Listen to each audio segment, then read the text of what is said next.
In this video, I'm going to show you how to create a checkout.com account. Now, the first thing you can do is, of course, if you want to just test things out, you could sign up for a test account, and then if you're ready, you could go ahead and get a real account as well, okay?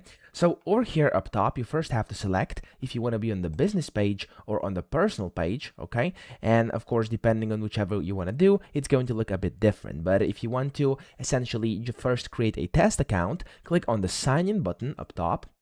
And then when you do that here on the next page, you'll be able to click on sign into the sandbox down here at the bottom. And then if you don't have a sandbox account yet, click on apply for a test account.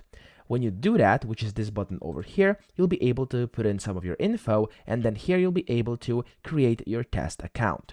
Now, whenever you do that, of course, you'll be able to just test the environment, test checkout.com, and if that's something for you, you could go ahead and click on get in touch at the very top right to actually get in touch with their team. And then, of course, again, here you'll be able to fill out this form, click on the next button, and then they will basically reach out to you. You'll be able to speak to them, and then if you are a good fit, you'll then be able to create your account on checkout.com. Okay, so that's how you do it. I hope this video helped you out. If it did, please subscribe to the channel and help me out as well.